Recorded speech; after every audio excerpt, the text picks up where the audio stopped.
Hello everyone, welcome in Prabhakar MBBS. Today's topic is sickle cell anemia. अगर अपन बात करें इस टॉपिक का यूनिवर्सिटी पॉइंट ऑफ व्यू से क्या इंपॉर्टेंस है, तो यह टॉपिक काफ़ी इंपॉर्टेंट है। क्यों? क्योंकि कभी कभी एज ए लॉन्ग क्वेश्चन भी सिकल सेल एनीमिया पूछा जा सकता है। तो इस टॉपिक पे अपन चलते हैं।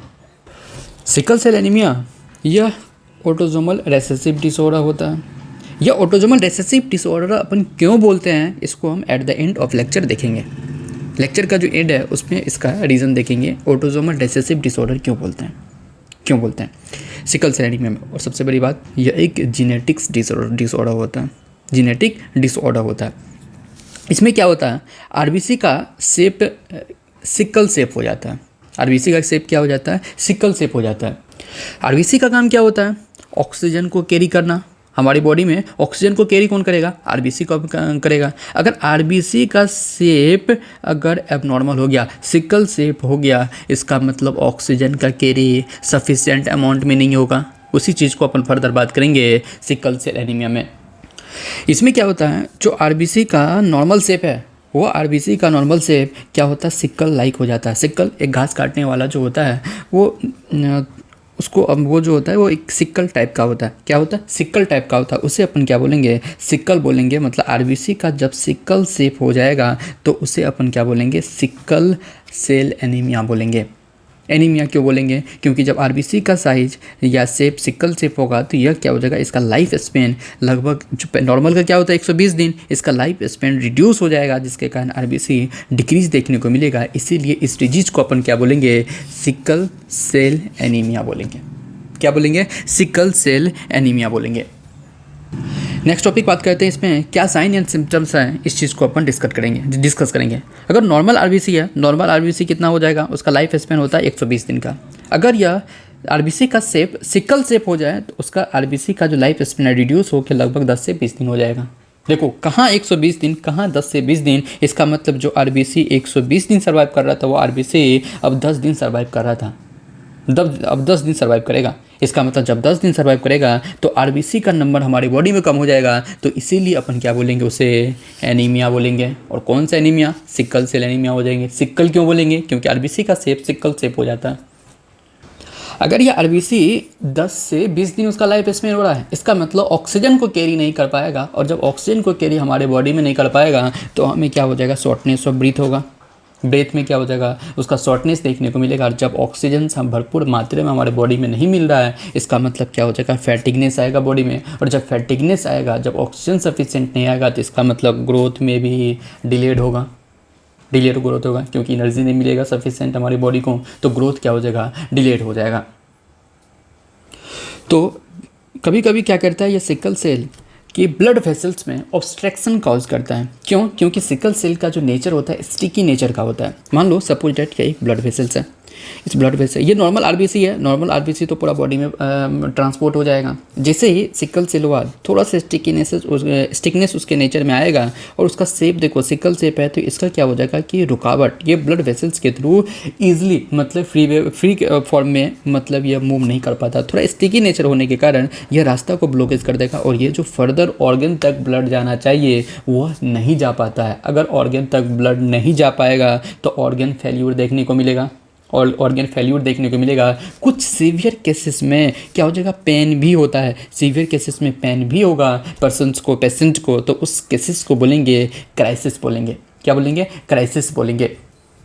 इसमें और भी सिम्टम आ सकते हैं, जितना हम लोग इससे पहले मेगलोब्लास्टिक सब में अपन पढ़े हैं, तो जितना अभी एनीमिया में जितने भी साइन और सिम्टम्स पड़े हैं वो भी सिम्टम्स इसमें देखने को मिल सकता है। अब अगर अपन बात करें काउजेज़ का, क्या क्या काउज हो सकता है सिकल सेल एनीमिया का। अगर काउज का बात करें तो इसमें क्या होता है कि सबसे पहले देखो, हीमोग्लोबिन है, आरबीसी में हीमोग्लोबिन होता है जो क्या करता है, ऑक्सीजन को कैरी करेगा। यह हीमोग्लोबिन, इसमें 2 चेन प्रेजेंट होता है। एक तो होगा आपका अल्फा चेन, एक हो जाएगा आपका बीटा चेन। अल्फा चेन भी 2 होता है, बीटा चेन भी 2 होता है। मतलब 2 अल्फा चेन होगा, 2 बीटा चेन होगा। लेकिन इसमें क्या होता है सिकल सेल एनीमिया में कि म्यूटेशन हो जाता है बीटा चेन के। हीमोग्लोबिन का जो बीटा चेन है, ये इसमें क्या हो जाएगा, म्यूटेशन हो जाएगा। और म्यूटेशन कहाँ होगा, म्यूटेशन होगा भी तो होगा 6 पोजीशन, बीटा चेन के जो 6 पोजीशन है उस पोजीशन पे म्यूटेशन हो जाएगा, और उस म्यूटेशन के कारण जो एनीमिया होगा उसे अपन क्या बोलेंगे, सिकल सेल एनीमिया बोलेंगे। क्या बोलेंगे, सिकल सेल एनीमिया बोलेंगे। इसे अपन देखते हैं कैसे म्यूटेशन होता है, किस लेवल पे होता है, किस पोजीशन पे होता है, उसको अपन फर्दर डिस्कस करते हैं।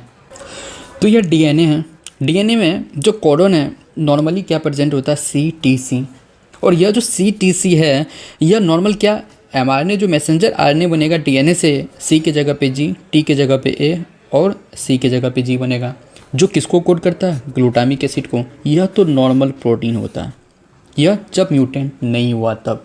अगर म्यूटेशन हो गया हो तो यह जो टी है, ये नॉर्मल डीएनए में जो टी प्रेजेंट होता है इसके जगह पे आपका एडेनिन आ जाएगा, और एडेनिन का जब मैसेंजर आरएनए मतलब mRNA बनेगा, यूरेसिल आएगा, और यूरेसिल मतलब GUG जो कोड करता है वैलिन को, किसमें, एक म्यूटेंट प्रोटीन में, जिसके कारण देखो पहले ग्लूटामिक एसिड को कोड कर रहा था नॉर्मली, यह अब कर रहा है, जैसे म्यूटेशन हुआ तो वैलिन को कोड करेगा। यह वैलिन के कारण, वैलिन एमिनो एसिड के कारण आरबीसी का शेप सिकल शेप हो जाएगा, जिसके कारण जो नॉर्मल फंक्शन है आरबीसी का वो एबनॉर्मल हो जाएगा, और इस डिजीज को अपन क्या बोलेंगे, सिकल सेल एनीमिया बोलेंगे।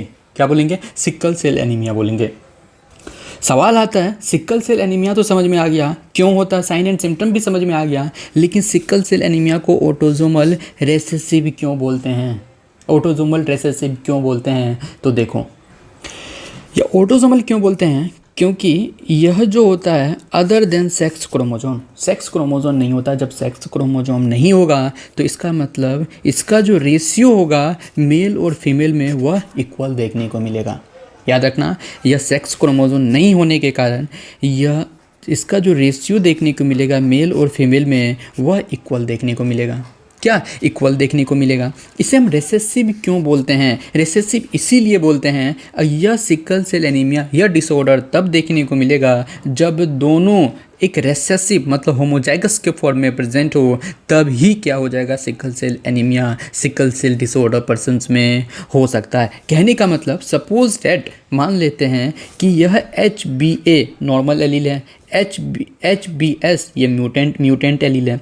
अगर ये नॉर्मल है इसका मतलब डोमिनेंट मान लो, या HbA प्रेजेंट है तो ये नॉर्मल होगा, या HbS प्रेजेंट है इसका मतलब नॉर्मल होगा, क्योंकि दोनों होमोजाइगस का केस तो नहीं है। अगर HbS और HbS मतलब होमोजाइगस कंडीशन में देखने को मिला, मतलब यह क्या करेगा, तुम्हें डिजीज़ कॉज करेगा। मतलब यह डिजीज़ कब कॉज करेगा, केवल और केवल रेसेसिव के फॉर्म में। रेसेसिव कब शो करेगा, जब होमोजाइगस के फॉर्म में प्रेजेंट हो। इसका मतलब दोनों अगर प्रेजेंट हो, HbS प्रेजेंट हो, तभी क्या कर सकता है, यह डिसऑर्डर कॉज हो सकता है। इसीलिए अपन इसे क्या बोलते हैं, ऑटोसोमल रिसेसिव डिसऑर्डर बोलते हैं।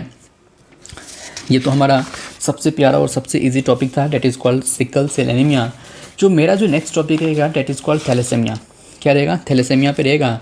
तो सवाल आता है कि आपको अगर PDF चाहिए तो आप डिस्क्रिप्शन लिंक में जा सकते हो, वहाँ से आप PDF डायरेक्ट डाउनलोड कर सकते हो। अगर आपको डायरेक्ट टेलीग्राम चैनल से ज्वाइन करना है तो आप प्रभाकर MBBS, प्रभाकर और MBBS स्मॉल लेटर में होना चाहिए और दोनों के बीच में गैप नहीं होना चाहिए। प्रभाकर MBBS के टेलीग्राम चैनल को ज्वाइन करो और वहाँ पे आपको PDF भी मिल जाएगा और चैनल का लिंक भी मिल जाएगा। Thank you so much guys for watching my video. Thank you so much.